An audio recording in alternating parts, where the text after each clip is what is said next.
자, 여러분 이어서 봅니다. 58페이지 공구먼 테마 부가징수의 별표시 여러분 3개 하셨죠? 네, 한번 보겠습니다. 과세 기준일이 있죠. 재산세는 보유세다 보니까 과세 기준일인데 매년 언제다? 6월 1일입니다. 자, 저 뒤에 문 닫으시고 항상 재산세는 뭘 판단할 때 이게 대상이 되는 물건인지 납세무자는 누가 되는지 과세 표준 등등은 항상 언제 기준으로 판단한다? 과세 기준일을 기준으로 합니다.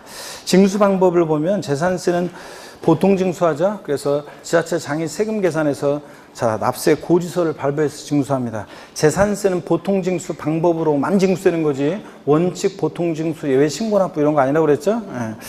그 다음에 재산세 고지서 발부할 때 재산세를 징수하고자 하는 때는 토지 건축물 주택 선박 및 항공기로 구분한 납세 고지서에 과세 표준과 세액을 기재해서 늦어도 납기 며칠 전까지요? 5일 전까지는 발부해 줘야 됩니다. 그래서 납기 개시 전까지 발급해야 한다면 틀리고 5일 전까지 발급이고, 그 다음에 양가로 2번 보면 신고 의무요. 동그라미 1번 신고 사유가 발생한 때는 과세 기준일로부터 10일 이내에 그 소재지 관할하는 시장군수에게 그 사실을 알 수 있는 증빙자를 갖춰 신고해야 한다 그랬는데 어떤 신고 사유가 발생했을 때냐? 아래 박스에 신고 사유가 나와 있어요. 뭐 줄긋고 외울 건 아니고 그 사유가 어떤 건지만 보시면 되는데, 권리 변동 또는 재산 상태 변동이 있을 때는 공부상 소유자가 이거 신고해 주게 되어 있습니다. 자, 어떤 얘기냐면 우리가 납세무자 할 때 배웠어요. 어떤 얘기냐면, 자, 여기 보시면 예를 들어서 여러분 여기 보시면요, 납세무자 할 때 배웠었는데 어떤 얘기냐면, 갑이라는 사람과 을이라는 사람이 어떤 부동산을 거래한다. 자, 그러면 매매할 때요. 자, 우리가 이런 거 했잖아요. 납세무자에서 여러 번 했던 게 과세 기준일을 기준으로 했을 때 5월 31일 날 만약에 매수인 을이 잔금을 치렀습니다. 근데 등기는 6월 20일 날 등기가 됐어요. 소유권 이전 등기 을명의로. 그러면 당연도 재산세는 누가 납세무자가 되냐 그럴 때 재산세 납세무자는 보세요. 6월 1일 기준으로 봤을 때 공부상으로는 여전히 매도인 소유죠. 근데 5월 30일 날 잔금 치렀으니까 6월 1일 현재 재산을 사실상 소유하는 자는 매수인 을이잖아요. 이랬을 때 재산세는 원칙적으로 과세 기준일 6월 1일 현재 재산을 사실상 소유하는 자가 납세무자잖아요. 그죠, 원칙? 근데 여기서 이제 전제로 깔고 있는 것은 이런 거예요. 이렇게 권리 변동이 있는데 과세 기준일까지 등기가 이행이 안 됐을 때는, 그럴 때는 공부상 소유자가요, 요 과세 기준일 6월 1일로부터 10일 이내, 그러니까 6월 10일까지 이런 권리 변동 사실을 계약서 첨부해서 시장군수한테 신고해 주게 돼 있어요. 신고를 했다 그러면 이제 그러면 공무원이 보니까 등기는 아직 안 됐지만 5월 30일 날 잔금을 치렀으니까 6월 1일 현재 재산을 사실상 소유하는 자는 매수인 을이네. 그래서 매수인 을이 납세무자가 되는 거죠. 이거잖아요. 근데 만약에 권리 변동이 있는데 과세 기준일까지 등기가 이행이 안 됐어요. 이럴 때 신고를 과세 6월로부터 10일 이내에 신고를 해주게 되는데 이런 신고를 안 했어요. 자, 공부상 소유자가. 그러면, 자, 원래 공부상 소유자가 해주게 되는데, 그러면 신고를 안 해. 그럼 과세상군 언제 잔금 치러 이런 거 모르잖아요. 그래서 권리 변동이 있는데, 이렇게 권리 변동 사실을 신고 안 해서 과세권자가 사실상 소유자가 누군지 알 수 없을 땐 누가 납세무자가 된다고 배웠어요? 공부상 소유자가 납세무자가 되는 경우도 있다. 이렇게 배웠잖아요. 그죠, 여러분들? 자, 그래서 그 얘기입니다. 그래서 이렇게 권리 변동이 있는데 과세 기준일까지 등기가 이행이 안 되면, 자, 공부상 소유자가 과세 기준일로부터 10일 이내, 6월 1일로부터 10일 이내죠. 그러니까 6월 10일까지 이런 신고를 해주게 돼 있다는 얘기입니다. 요거. 자, 그 다음에 또 보세요. 니은번 상속이 개시된 재산으로서 상속 등기 안 됐을 때는 누가요? 주된 상속자가 이게 상속 개시된 재산이다 이런 것들을 신고해 주게 되어 있습니다. 또 신탁 재산일 때는 수탁자가 신탁 재산이다. 또 종중 재산인데 공부상 개인 명의로 등재되어 있을 때는 공부상 소유자가 이거 실제는 종중 재산이다 이런 걸 신고해 주게 되어 있습니다. 자, 다시 올라갑니다. 동그라미 1번 신고 사유가 이렇게 발생했을 때는 과세 기준일로부터 며칠 이내? 10일 이내예요. 근데 시험에서 바꾼다 뻔하지 뭐. 사유 발생일로부터 10일 이내. 그렇다죠, 여러분들? 사유 발생일로부터 10일이 아니라 항상 재산세는 언제부터? 과세 기준일로부터 10일 이내입니다. 사유 발생일로부터가 아니라 과세 기준일로부터 10일 이내 그 소재지 관할하는 시장군수에게 그 사실을 알 수 있는 증빙자를 갖춰 신고해 주게 되어 있습니다. 자, 그 다음에 59페이지로 가시면 동그라미 2번 이와 같은 신고 없거나 사실과 다른 때는 시장군수가 이를 직권으로 조사해서 과세대장에 등재할 수도 있습니다, 여러분들. 자, 예전 시험에 뭐 시장군수가 직권으로 등기부에 등기할 수 있다 이렇게 바꾼 적이 있는데 등기부의 등기는 등기관만이 하는 거지. 그죠? 등기관이 하는 거지. 자, 직권으로 조사해서 과세대장에 등재할 수 있고요. 동그라미 3번. 이게 결론적인 건데, 이런 신고를 하지 아니한 납세무자에 대해서 별도의 가산세 등 제재는 있다 없다? 없다. 정확한 재산 상태를 파악해서 정확한 납세무자에게 세금을 부과 고지하기 위한 징수 편의를 위한 신고이기 때문에 이런 신고를 안 해도 가산세는 적용되지 않습니다. 재산세는 제가 분명히 그랬어요. 저 총론할 때. 어떤 경우에도 얘는 가산금만 적용되지 가산세가 적용될 수 없는 조세예요. 그랬잖아요. 다음 중 가산세가 적용될 수 없는 조세를 골라라. 그럼 뭘 고셔야 돼? 재산세. 그랬잖아요. 그래서 이런 권리변동 사실을 여기 보세요. 공구상 소유자가 권리변동이 있는데 과세기준일까지 등기가 이행 안 됐어요. 이행이 안 돼. 그럼 공구상 소유자가 과세기준일로부터 10일 이내에 이런 신고를 해주게 되는데 이런 신고를 안 했다 그러면 자 그러면 가산세 적용된다 그러면 틀려요. 가산세 적용되지 않아요. 다만 누가 납세무자가 돼요? 이런 권리변동 사실을 신고 안 해서 사익상 소유를 알 수 없으면 누가 납세무자가 돼? 공구상 소유자. 지가 납세무자가 되는 것 뿐이지. 자 가산세는 적용되지 않는다는 거 꼭 알아둡니다. 포인트 하여튼 과세 기준일로부터 10일 이내에 신고해 주게 됐다는 거. 이런 사유가 발생했을 때는 또 이거 신고 안 해도 가산세는 적용되지 않는다는 거 꼭 알아두시고요. 3번에 정기분에 대한 재산세 납기입니다. 상식처럼 외워두시라고 그랬죠? 재산세 납기도 못 외우고서 시험장 가려고 하면 갈 자격이 없는 사람이라고 했잖아요. 대상 종류에 따라 납기가 달라지는데 건축물 선박 공기는 매년 7월 16일부터 언제까지? 7월 31일. 그 다음에 토지분은 재산세 정기분 납기는 매년 9월 16일부터 9월 30일까지입니다. 그 다음에 주택분만 서민들 관계돼 있잖아요. 어디 상가 갖고 있고 토지 갖고 있는 사람은 부자들이니까 상관없는데 주택은 부가징수월세기 2분의 1은 7월 16일부터 30일까지 나머지 2분의 1은 9월 16일부터 9월 30일까지를 납기로 해서요.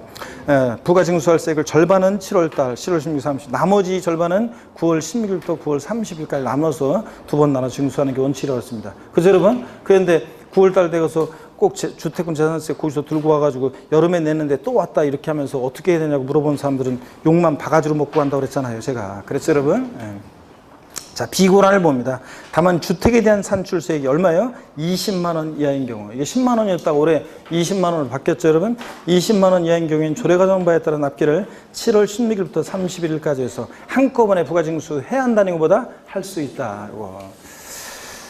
그래서 시험에서 또 두 번이나 나왔던 것이 이런 식으로 나왔어요.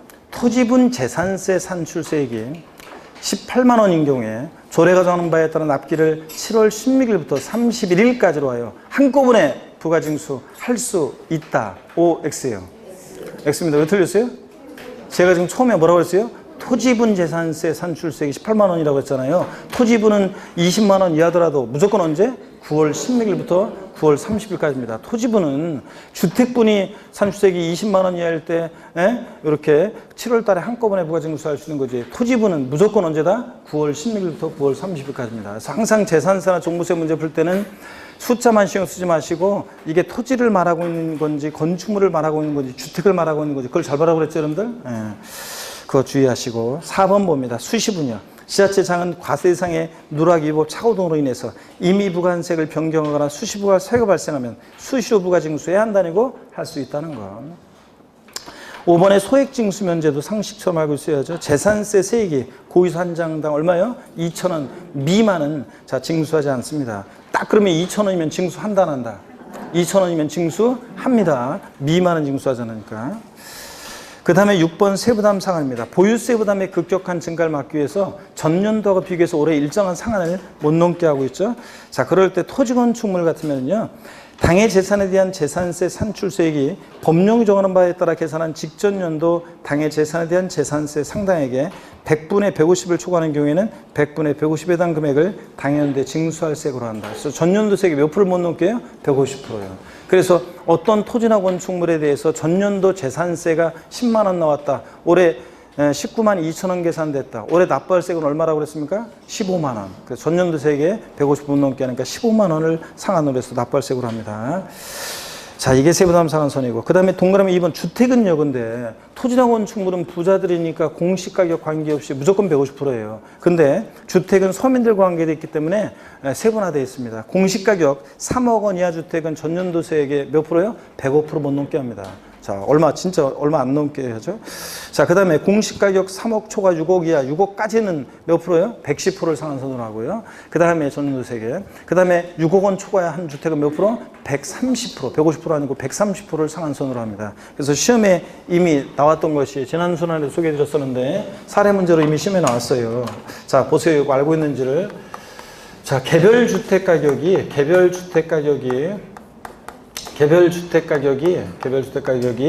들어서 개별 주택 가격이 6억 원인 주택이 있습니다. 이 주택의 전년도 부과된 세액이 전년도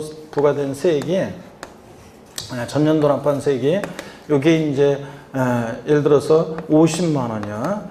근데 당해연도에 올해 이 주택에 대해서 계산한 산출세액, 재산세 산출세액이 예를 들어서 112만 원입니다. 자, 그랬을 때 당해연도에 올해 납부할 재산세액은 얼마냐 이렇게 물어본 적이 있습니다. 이렇게 기출문제예요, 실제.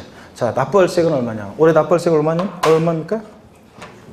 공식 이렇게 시험 문제에서 전년도세액이 나왔고 당연도세액이 나왔으니까 비교하니까 당연히 세부담 상한선 적용하라는 걸 눈치채야죠. 그랬을 때 공시가격 6억인 주택이니까 세부담 상한선 전년도세액이 몇 프로를 상한선으로 해요?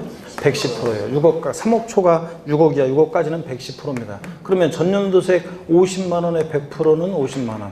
전년도세액 50만 원의 10%는 5만 원. 110%니까 얼마예요? 55만 원을 자, 납부할 세액으로 합니다. 그래서 당연도에 112만 원이 계산됐어도 올해 얼마만 납부하면 된다? 55만 원만 납부하면 됩니다. 이게 세부담 상한선이에요. 자, 그래서 그런데 요번 이렇게 했습니다. 요건 이제 기출이 된 거고. 그럼 요번에 이렇게 하겠습니다. 자, 개별주택가격 6억이고요. 전년도세액 50만 원이고요. 당해연도 산출세액이 52만 원이 계산됐어요. 당해연도. 그랬을 때 당해연도에 납부할 재산세액은 얼마인가? 납부할 세액은 얼마입니까? 자, 전년도세액 50만 원에 110% 55만 원을 넘었을 때가 55만 원으로 하는 거지 안 넘었어요. 그럼 얼마예요? 당연히 52만 원이지. 그러면 52만 원만 내야지. 자, 52만 원을 납부할 세액으로 하고요. 이해하셨죠, 여러분들? 이게 세부담 상한선 이렇게 이해를 해두시고요. 숫자를 다 외우셔야 돼요. 자, 그러면 바로 금방 봤으니까 우리가 본지 이거 지금 몇 초? 한 30초 지금 됐죠? 고기를 다 쓰시고 금방 물어봅니다. 공시가격이 3억 원인 건축물의 재산세 세부담 상한선은 전년도세액의 100분의 105이다. 5X요. X입니다. 5 이렇게 임모하신 분들은 틀렸어요. 금방 봤는데, 금방 얘기했는데. 자, 제가 뭐라고 해서 공시가격이 3억 원인 건축물이라고 그랬잖아요. 토지 건축물은 공시가격이 3억이든 6억이든 초과했던 무조건 몇 프로? 150%고. 주택이 공시가격이 3억 원이할 때 주택이 105%고 3억 초과 6억 이하 110, 6억 초과면 130. 이건 주택이고 서민들 관계되어 있으니까 서민들과. 토지 건축물은 무조건 공시가격이 3억이든 뭐든 무조건 몇 프로다? 150%입니다. 아, 시험이라는 게 이런 거지. 그냥 속이는 거지 뭘 문제를 만들려고 하니까. 자, 그래서 이렇게 해서 여러분들이 기억하시고요. 숫자 정확히 외우셔야 되고 7번에 봅니다. 재산세 부가세요. 재산세 부가세는 지방교육세가 부과되는데 우리 어떻게 외웠습니까, 여러분? 재산세 부가세는 재진이 이렇게 외웠습니다. 재산세 부가세는 재진이. 그래서 재산세는 지방교육세가 재진이, 지방교육세가 부가세로 부과되는데 재진이니까 재산세액의 몇 프로요? 20%입니다. 재산세액 20%. 그래서 재산세 10만 원이면 2만 원의 지방교육세인데 다만 여러분 거기 가로 안에가 또 주의하셔야 돼요.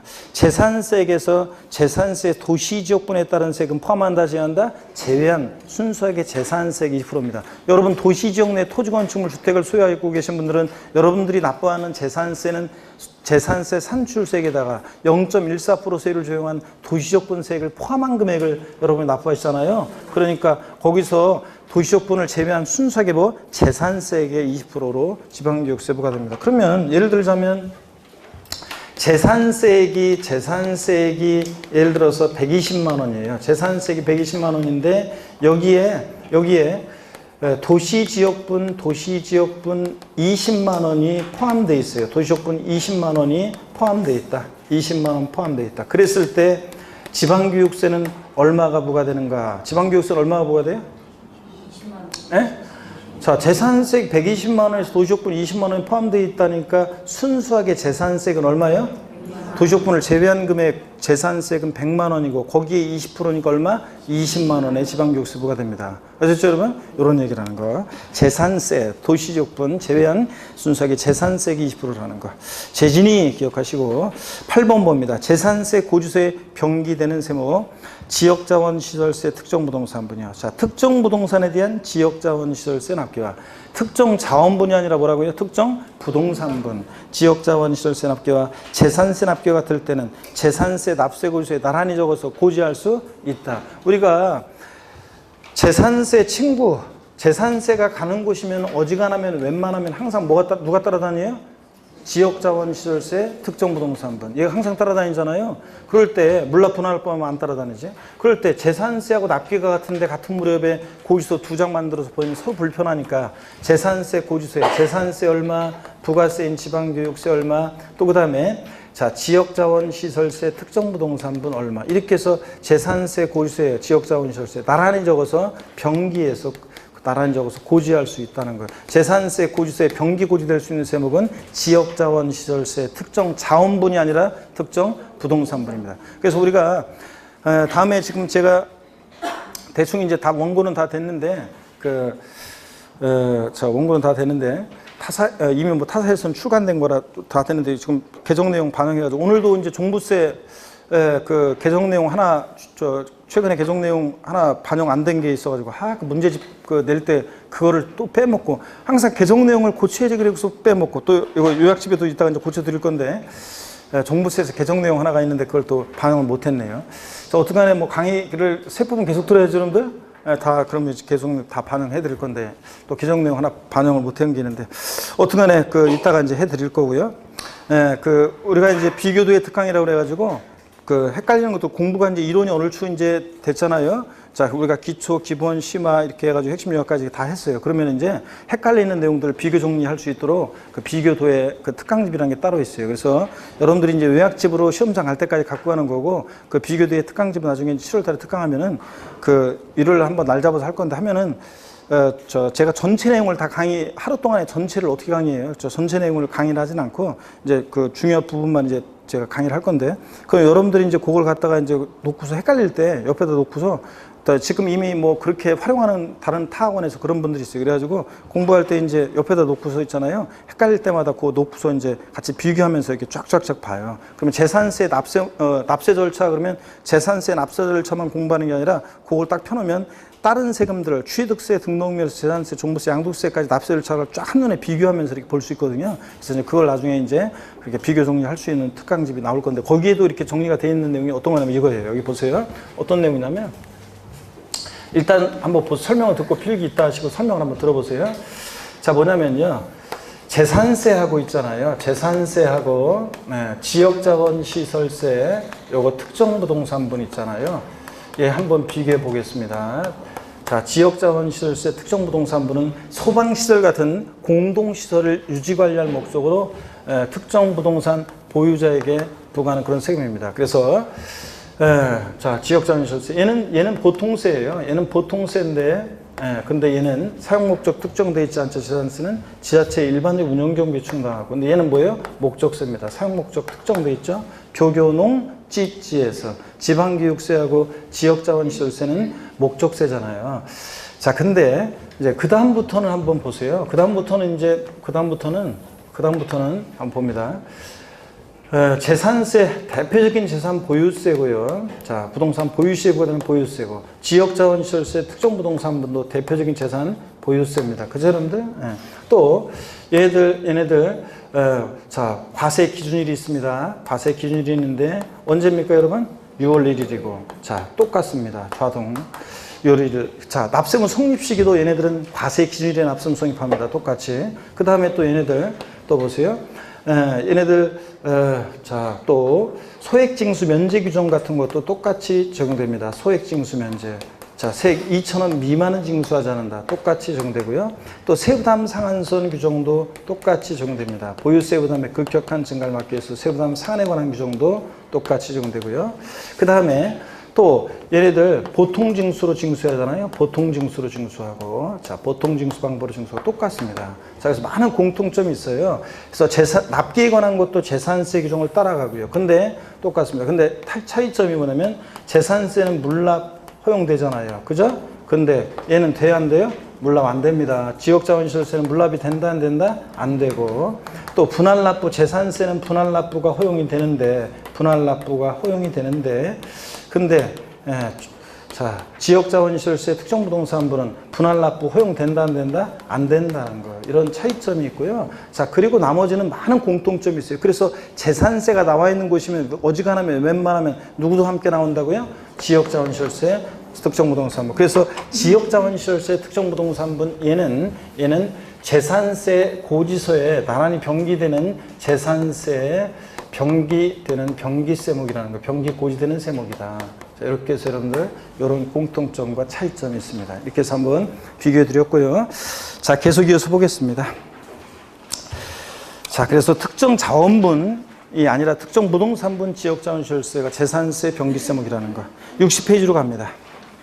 60페이지 가시면 이따가 사진으로 찍으시든 하시고 60페이지 봅니다. 9번에 보니까 재산세 과세대장 등의 비치 그래서요. 지방자치단체는 재산세 과세대장을 비치하고 필요한 사항을 기재해야 한다. 그렇습니다. 그래서 재산세는 토지건축물주택 등 과세대상에 따라서 대장이 있어요. 그렇기 때문에 대장 과세하는 조세다. 우리가 이렇게 얘기합니다. 재산세는 이 경우 해당 사항을 전산 처리하는 경우에는 과세대장을 갖춘 것으로 본다. 당연하죠, 여러분들? 자, 뭐 요즘 같은 세상에 꼭 종이로 갖고 있어야 되냐? 저 컴퓨터에 전산 처리하면 자, 과세대장을 갖춘 것으로 보고요. 10번 테마 별표시 하나 합니다. 물납과 분할납부 개요인데 금전납부 원칙에 예외로서 물납이요. 지방세 중에서는 자, 재산세 한에서만 물납이 허용된다는 거. 그렇죠, 여러분들? 자, 국세에서 물납은 뭐만 허용된다? 상속세만. 자, 국세에서는 자, 지방세에서 물납은 뭐만 허용된다? 재산세만 허용된다고 그랬습니다. 2번 재산세 물납과 분할납부의 차이점을 보니까요. 물납은 납세무자가 신청하고요. 그 다음에 허가까지 받아야 돼요. 자, 어떤 사람이 물납하겠다고 그래서 물납 신청을 했는데 부동산으로요. 공무원이 그 물납하겠다는 부동산의 등기부등본을 띄워봤더니 1번 저당권 설정돼 있고 2번 저당권 설정돼 있고 가압류돼 있고 뭐 골치 아프겠죠? 물납 들어갈 수 있습니다. 그러니까 물납은 허가받아서 할 수 있습니다. 근데 분할납부는요. 신청만 하면 되는 거지 허가를 요하지 않습니다. 분할납부는 나눠내기만 하면 되는 거니까 허가를 요하지 않고 신청만 하면 되고요. 물납은 납부기 한 며칠 전까지요? 10일 전까지 신청해 줘야 돼요. 그래야지 미리 준비를 관리처분상 적당히 부적정한지 판단할 시간적인 여유도 필요하고 그러기 때문에 납부기 한 10일 전까지 신청하도록 하고 있습니다. 근데 분할납부는 그냥 나눠내기만 하면 되는 거니까 납부기한 내만 신청서를 제출하면 되는 거지 뭐 납부기한 10일 전까지 신청해야 한다 그러면 틀려요. 여러분 여기 보세요. 그래서 재산세 납기가 만약에 7월 16일부터 7월 31일까지다 납기가. 그러면 물납은 납부기한 며칠요? 물납은 자 납부기한 10일 전까지 신청해 줘야 됩니다. 납부기한 요 기한 끝나기 10일 전이요. 기한 끝나기 기한 자 10일 전까지 신청합니다. 10일 전까지 신청하고요. 물납을 신청해 줘야 되고 근데 분할납부는 나눠내기만 하면 되는 거니까 분할납부는 아무 때나 요 납부기한 내에요. 자 신청하면 됩니다. 그래서 분할납부는 아무 때나 납부 기한 내에만 신청하면 됩니다. 이런 차이점이 있죠? 기한 내에 신청한다. 그래서 시험에서 분할납부의 경우에도 납부기한 10일 전까지 분할납부 신청서를 제출하여야 한다. O, X예요. X입니다. 분할납부는 그냥 납부기한 내만 신청서를 제출하면 되고 물납은 납부기한 며칠 전? 10일 전까지 신청해 줘야 되고요. 그래서 미리 준비하죠. 그 다음에 물납은 납부할세 얼마 초과할 때 할 수 있냐? 1천만 원 초과할 때 할 수 있습니다. 분할납부는 얼마? 500만 원 초과할 때 할 수 있고요. 우리 집은 재산세 500만 원 넘게 내고 있다 윙크해달라고 그랬는데 없었잖아요. 자, 여러분들. 그래서 물납은 요거 1천만 원 초과할 때, 분할납부는 얼마? 500만 원 초과할 때 할 수 있고, 그 다음에 11번 테마 재산세 물납입니다. 별표시 하나 합니다. 자, 작년에는 이게 물납 별표시 2개, 3개였었는데, 올해는 왜 하나로 줄었냐면, 작년에 재산세 물납에 관한 내용이 문제가 독립한 문제로 출제가 됐어요. 그렇기 때문에 올해는 또 독립한 문제로, 한 문제로 나올 가능성은 낮고, 나오면 뭐 종합 문제 속에서 또 역시 나올 수는 있고요. 그래서 하나 일단 합니다. 자, 물납 요건을 봅니다.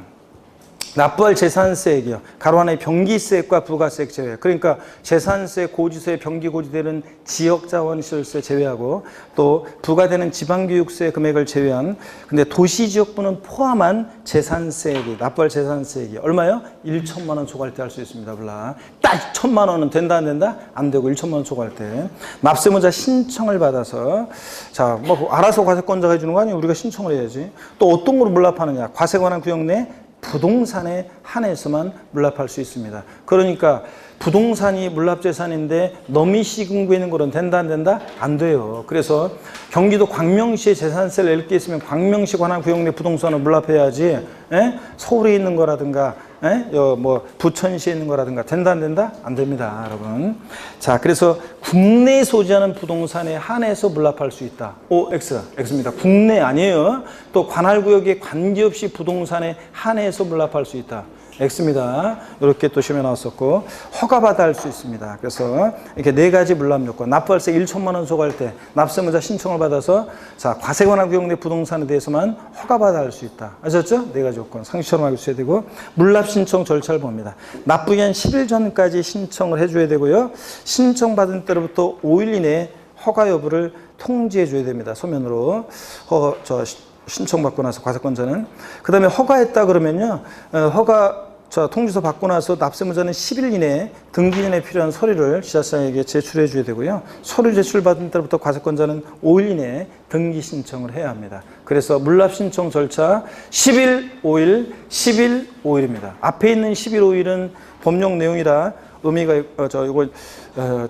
법에 규정이 되는데 요 뒤에 있는 11, 5일은 시행규칙 내용이어가지고 좀 깊은 내용이라 뒤에 있는 것까지 물어볼 가능성은 낮고요. 11, 5일은 어떻든 간에 앞에 있는 11, 5일은 기간은 또 의미가 있습니다. 어떻든 간에 11, 5일, 11, 5일입니다. 물납 신청 절차예요. 그래서 제가 이렇게 끊어서 이렇게 짧게 외우는데 예전에 제가 이거 지난번 수업에 말씀 안 드렸는데 어떤 곳에서 2004년 정도 됐나요? 그 초창기 무렵이었는데 어떤 수강생분이 예전에는 그 공인중개사 있잖아요. 진짜로요. 제가 처음 이 강의하러 입문했을 때는 그때만 해도 보면은 강의할 때 보면은 이 수강생분들 중에 있잖아요. 그 당시에는 막 수강생분들이 지금 공인중개사 공부하겠다고 오시는 분들은 일단 자기 검열을 하고 오기 때문에 공인중개사 어렵다는데, 나는 안 돼. 나는 그거 뭐 조금 해가지고 되는 게 아니라 많이, 공부 오랫동안 많이 공부해야 한다는데, 난 안 되겠다. 그래서 대부분 다 자기 검열하고서 포기합니다, 세분들. 그래서 여기 중개사 학원에 공부하겠다고 나오신 분들은 일단은 자기 검열은 어느 정도 통과한 분들이 자기 스스로. 아직 뭐 저런 애들도 하는데 나는 왜 못해? 나는 학창시절에 나도 그래도 머리는 좋았다는 말 들었고 학창시절에 공부 좀 했는데 당연히 나는 할 수 있지 이래가지고 이제 오는 분들이 대부분입니다. 그래서 지금은 자기 검열을 해가지고 근데 예전에는 있잖아요. 제가 처음 강의할 때는 진짜 보면은 저런 분도 공중에서 공부하겠다. 이거 법이라 이거 안 될 건데 저런 분들은 막 그럴 정도로 있잖아요. 제가 보기에는 진짜 자기 검열을 안 하시고 옛날에는 다 왔어요. 그래서 진짜 15회 시험 때 파동 나기 전까지는 사람들이 진짜 그래서 저희들이 돈들 많이 벌었어요. 그래서 그 당시에 인터넷도 없죠. 인강도 없죠. 자, 인강도 제대로 안 돼 있을 때죠. 그리고 인강도 제대로 발달 안 돼 있을 때고 그 다음에 학원도 많지 않고 그 다음에 또 그러다 보니까 사람들이 그냥 뭐가 뭔지 모르고 그냥 와요. 그래가지고 제가 보면 진짜 하루 만에 바로 환불해 가는 사람 많아요. 하루 수업 딱 듣고서 책을 딱 보고 나서 있죠? 수업 시간에 인상이 변해요. 안절부절하고 책만 계속 넘겨보다가 그냥 있잖아요.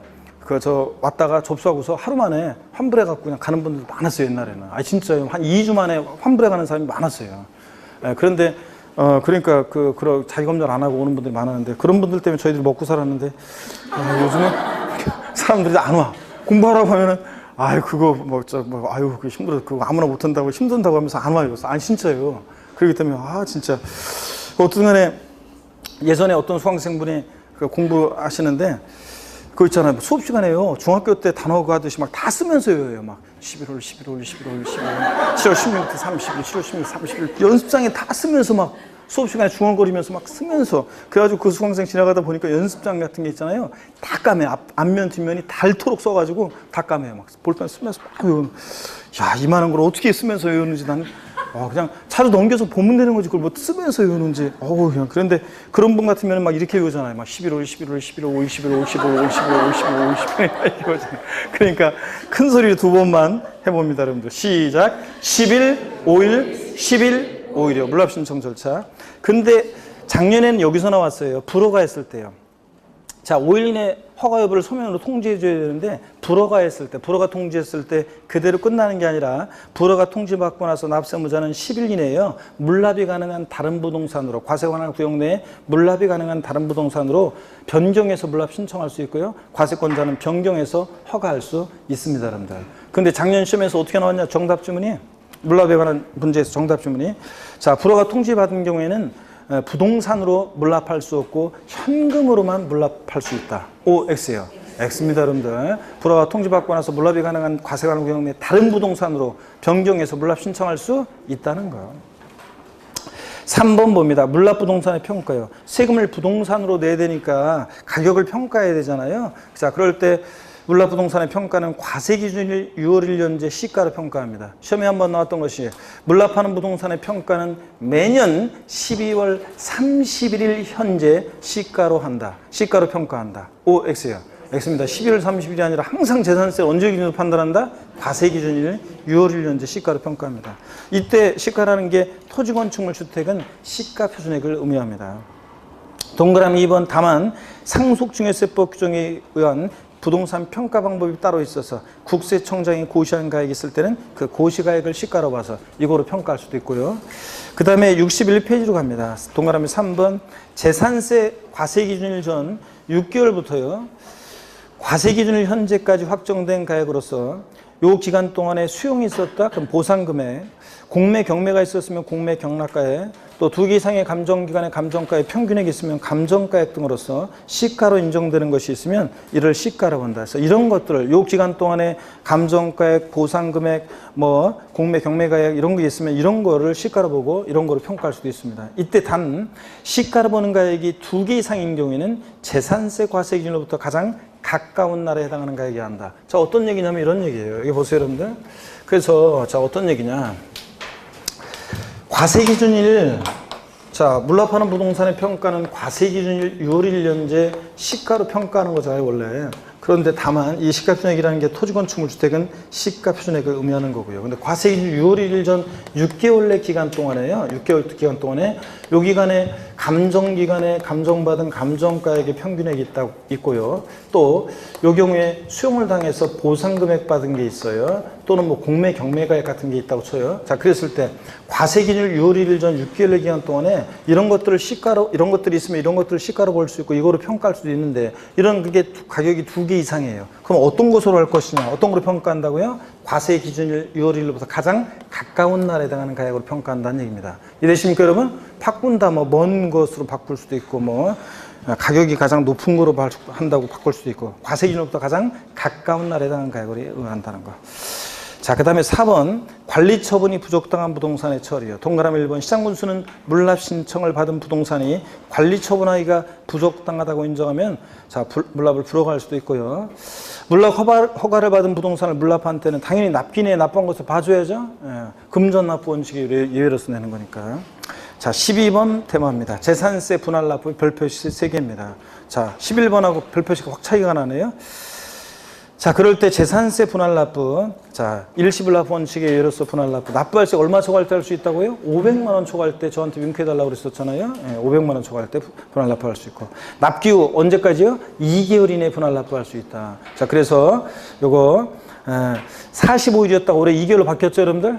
꼭 알아두시고 납기후 2개월 이내 분할 납부할 수 있다. 그래서 만약에 뭐 7월 16일부터 7월 31일까지가 7월 16일부터 7월 31일까지 납기로 하면 분할 납부는 납부기한 지나서 2개월이니까 자, 언제요? 9월 30일까지 할 수 있다는 얘기입니다, 여러분들. 자, 원로 하는 거니까 9월 30일까지요. 그래서 뭐 9월 16일부터 9월 30일까지 납기로 하면 그 9월 30일 납부기한 지나서 2개월이니까 언제입니까?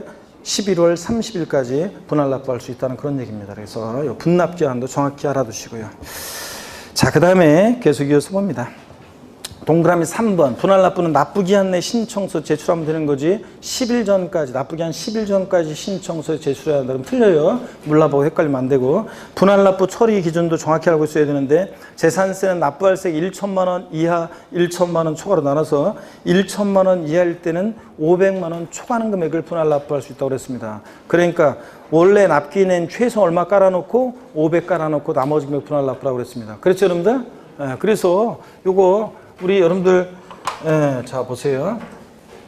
어떤 얘기냐면 재산세 납부할세액이 이거 했었어요. 만약에 800만 원이다. 자 그러면 800만 원이다. 그러면 1천만 원 이하일 때는 500만 원 초과하는 금액을 분할 납부할 수 있다는 말은 원래 납기내는 저 7월 16일부터 31일까지가 납기면 원래 그 납기내는 최소 얼마 깔아놓고 500만 원 내놓고 최소한 그 다음에 나머지 금액 분할 납부 최대 분할 납부 얼마 최대 분할 납부할 수 있다? 300만 원까지 분할 납부할 수 있다 그랬습니다. 그래서 7월 16일부터 31일까지 500 내고 그 다음에 나머지 300만 원을 최대 7월 31일 지나서 9월 30일까지 300만 원을 낼 수 있다 그런 얘기입니다. 그죠 여러분? 그 다음에 납부할세기 800일 때 납기 내에 600만 원 내놓고 분납 기간 내에 자 200만 원 내고 이거 됩니까 여러분?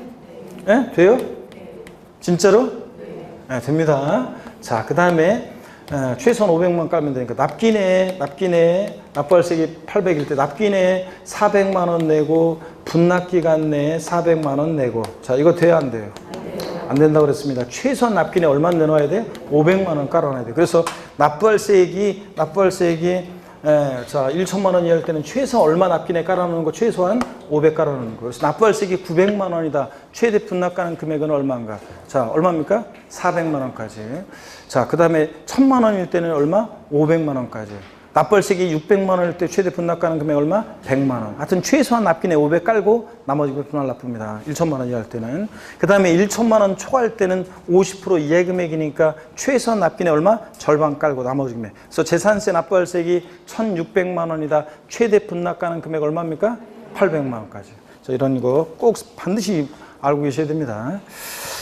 13번 테마 별표시 하나입니다. 재산세 비과세입니다. 작년에요. 재산세 비과세는 대개 독립한 문제로 안 나오고 종합 문제 속에서 지문 한두 개씩 나왔었는데 작년에는 독립한 문제로 재산세 비과세가 나왔습니다. 올해 또 독립한 문제로 비과세가 나올 가능성은 높진 않고 그렇지만 종합 문제 속에서는 의미가 있기 때문에 또 봅니다. 별표시 하나 하시고요. 1번에 국가 등에 대한 비과세입니다. 안가로 1번 국가 등의 소유에 속하는 재산에 대해서는 재산세 부과하지 않는다. 당연하죠. 국가, 지자체, 조합, 주한, 국제기구, 외국 정부가 자기를 위해서 취득할 때 취득세 비과세, 등록할 때 등록면허세 비과세, 보유할 때 재산세 당연히 비과세입니다. 다만 대한민국 정부기관 재산에 과세하는 외국 정부 재산 우리도 과세해야죠. 비과세면 우리도 비과세고. 2번 국가, 지자체, 조합과 이게 첫 번째 요건입니다. 재산세 연부매매 계약을 체결하고 매수계약자가 무상사용권을 부여받았을 때는 이거 비과세한다 그러면 틀려요. 과세하는데 누가 납세문자가 된다고 배웠어요? 매수계약자였잖아요.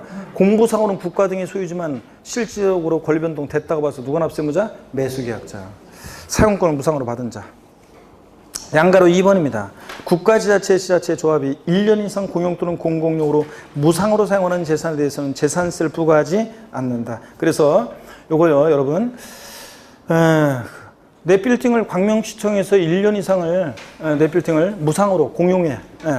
광명시청 별관으로 사용합니다. 그러면서 때가 되면 공무원이 고맙긴 한데 재산세는 좀 내시고요. 이러면 되겠습니까? 당연히 비과세죠. 그래서 국가 등이 유상으로 사용한다. 그러면 임대료 내면서 내 빌딩을 사용한다. 그럴 때는 어떻게 하고? 과세하고. 그래서 시험에 또 나왔던 것이 국가 등이 1년 이상 공용 또는 공공용에 사용하는 재산은 유상, 무상을 불문하고 재산세를 부과하지 아니한다. X 여러분들 무상 사용할 때만 비과세입니다. 넘어가시면요. 2번에 용도 구분에 의한 비과세 봅니다. 다음 각 호에 따른 재산에 대해서 재산세를 부과하지 아니한다 그랬습니다. 박스 안에 보니까 다만 다음의 경우에는 비과세 적용하지 않는다. 그래서 사치성 재산이다. 그러면 사치성 재산일 때는 무조건 과세입니다. 하여튼 지방세 비과세에서 사치성 재산 나왔다? 무조건 과세고요. 당의 목적사 배상하지 않을 때 수익사 배상하는 경우 유료로 사용되는 경우에 그 사용 부분에 대해서 양가로 5번과 3번과 5번은 제외하고 하여튼 이런 경우에 용도분에 의한 비과세 요거 과세합니다. 하여튼 사치성 재산 꼭 기억하고요. 양가로 1번이요. 자, 용도분에 의한 비과세 먼저 첫 번째 28개 토지 지목 중에서 비과세되는 6개 지목이 있습니다. 도로, 하천, 제방, 국어, 유지, 묘지요. 그래서 요거 뭐 공부 안 되고 답답하고 그런 날은 하천, 강변, 도로 따라서 오늘도 보니까 결석들을 많이 했네. 오늘 보니까 마지막 강의인데 결석들 많이 하고 하여튼 우리 광명은 특징이 자 꾸준히 나오는 분들은 물론 이제 꾸준히 지금 나오시는 분들 나오고 계시는데 물론 인강으로 이제 뭐 물어보면 이제 뭐 인강으로 봤어요 막 이렇게 얘기하시는 분들이 또 대다수긴 하지만 그래도 보면 수업을 보면은 너무 들쭉날쭉해요. 나 이렇게까지 들쭉날쭉. 물론 대부분의 학원들이 이게 쭉 이렇게 처음에 청운의 꿈을 안고 막 왔다가 점점 이렇게 이맘쯤 되면 공부 포기 이거 하다 보면 이제 이게 성과도 안 나오고 안 됐나 내가 해봤자 이거 안 될까 보다 아니고 포기하신 분도 계시고 어떤 사정이 생겨가지고 또 포기하신 분도 계시고 그러는데 일이 너무 바쁘거나 그래서 근데 보면 이렇게 우리 광명은 보니까 특징이 나왔다 안 나왔다 나왔다 안 나왔다 이렇게 출석 이렇게 공부 포기한 줄 알고 포기했나 생각하면 또 안 나왔다가 또 나왔다가 아유 근데 인강으로 반드시 보충하고 계셔야지 수업을 진짜 이렇게 들었다가 전혀 안 들었다가 이러면은 연결이 안 돼가지고 힘들어집니다. 이제 막판에 이제 막상 이제 본격적으로 공부하려고 하다 보면 힘들어지고 이제 특히 이제 문제풀이 들어가면 이제 본 바닥이 드러나서 이제 힘들어져요. 그러니까 그러면 안 되는데 또 어떻게 하여튼 끝까지 버텨내셔야 이 시험은 끝까지 버텨내는 사람이 합격한다고 그랬잖아요, 여러분들. 그래서 이렇게 제가 보기에 조금 본인 스스로가 부족하다고 느끼고 그런데 열심히 계속 나와서 막 공부하는 분 중에 특히 뭐 오특강까지 들으시면서 저한테 아유 막 자신이 없다 이런 식으로 얘기하는 분이 계시는데 제 경험 측상 봤을 때 이 중개사 시험은 끝까지 막 하려고 막 끝까지 이렇게 노력하는 사람은 제가 봤을 때도 좀 부족하다 싶은데도 보면 합격들은 하더라고요. 보면 합격들을 해요. 그러니까 포기하지 않고 끝까지 하시는 게 중요합니다, 여러분들. 자, 힘내시면서 자 이어서 봅니다. 28개 토지목 중에서 비과세는 6개 지목이 있는데 공부 안 되거나 그럴 때 잠깐 이렇게 뭐 슬럼프라는 게 올 수밖에 없죠. 공부하는 멘탈 게임이라. 그럴 때 답답하고 그럴 때 드라이브 나가는 거 좋다고 그랬습니다. 하천, 강변, 도로 따라서 쭉 드라이브 가다 보면 상류 쪽에 제방, 댐이 있고 유지, 호수가 있고 또 농업용수로 국어가 있고 배산임수니까 뭐가 있어요? 묘지가 있다. 이렇게 해서 랩하듯이 상상하면서 랩하듯이 외우라고 그랬습니다. 자, 임산부 노약자 귀를 막으세요, 여러분들. 임산부 노약자는. 어이구 그냥 얼른 귀를 막는데. 자, 임산부도 아니고 노약자도 아니잖아요. 자, 임산부 노약자 귀를 막으시면서 비과세되는 28개 토지목 중에서 비과세는 6개 지목이요. 도로, 하천, 제방, 국어, 유지, 묘지 이렇게 외우라고 그랬죠, 여러분들. 다 같이 랩하듯이 처음엔 좀 느리게 시작.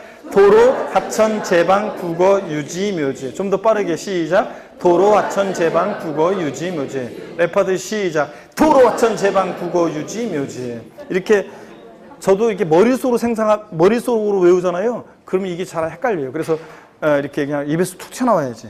그래서 한번 아까 상상한 다음에 드라이브 나가는 상상한 다음에 외우면 돼요. 근데 여기 도로 있잖아요.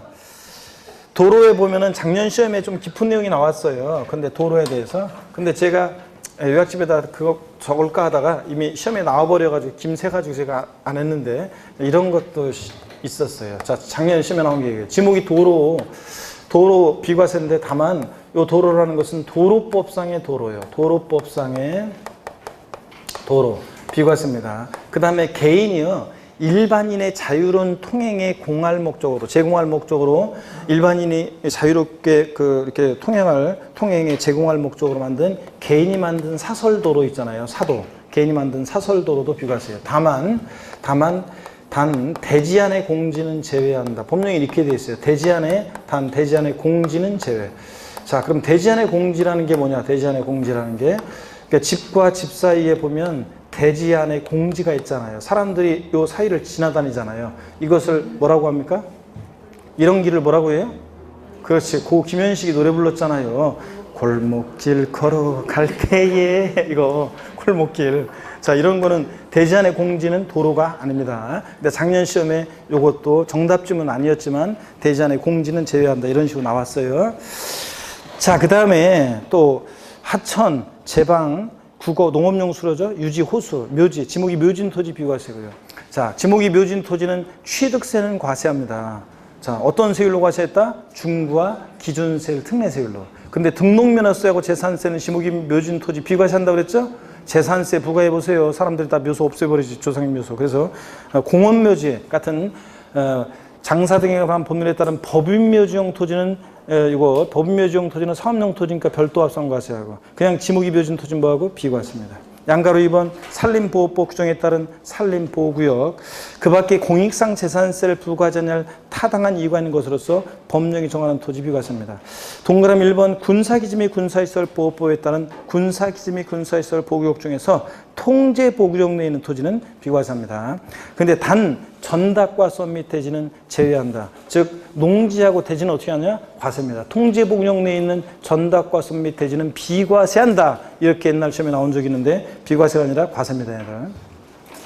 그럼 무슨 얘기냐? 박스 안에 보니까 통제보호구역 내에 있는 이 전닭과 썸밋 대지, 즉 농지하고 대지는 과세하는데 군사시설 보호구역 중에서 제한보호구역 내에 있는 임야는 범나하고 무슨 지구구역 내에 있는 임야니까 뭐에? 분리과세합니다. 근데 군사시설 보호구역 중에서 제한보호구역이 아니라 통제보호구역 내에 있는 자 임야는 요건 뭐하고? 비과세하고요.